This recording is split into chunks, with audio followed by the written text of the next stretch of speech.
বাইরে একটা লোক এসে কি ভয়ঙ্কর দেখতে, বিশ্রী চেহারা। কি আবল তাবল বলছো? চলো তুমি দেখি কে এসছে।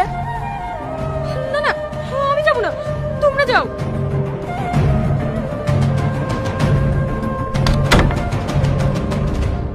কে?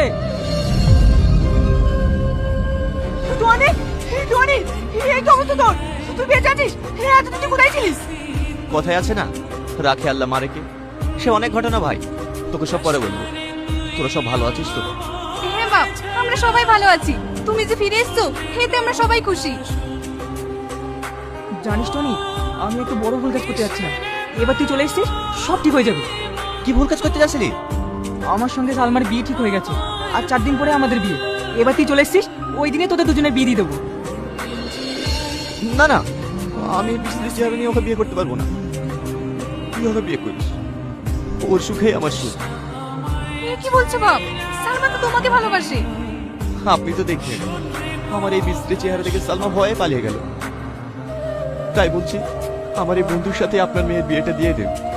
আপনি আর অমত করে না, ওরা সুখে থাকে। কিন্তু কোনো কিন্তু না, আমি সালমার মুখে হাসি দেখতে চাই, ওকে খুশি দেখতে চাই। ওর বিয়েটা দিয়ে আমি এখান থেকে চলে যাব। আর হ্যাঁ, ও যেন কোনোভাবে বুঝতে না পারে আমি টনি।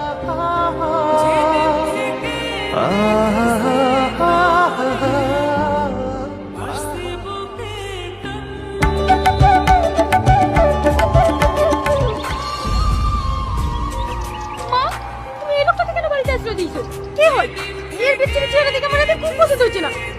এই বুড়ি মানুষ কিভাবে বলতে হয় না, ওর একটা অ্যাক্সিডেন্টে এরকম হয়েছে। ও কি করবে বল? তাই বলে কদিন তাই বিয়ে বাড়িতে? তোর বিয়ে হলে চলে যাবে। ও খুব ভালো ছেলে, ওকে কিছু বলিস না। ঠিক আছে, আমি কিচ্ছু বলবো না, কিন্তু ও যেন আমার সামনে না আসে।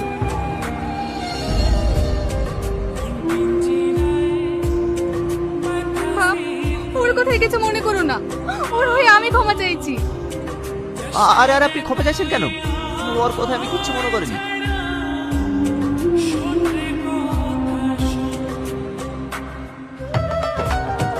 আমার বোনের থুবড়ো আমি প্রথমে দেবো। আরে আমি একটা মিষ্টি গোটা খেতে পারবো না, অর্ধেক দিন। না না, আমি কোনো কথা শুনবো না, তোকে গোটাটাই খেতে হবে।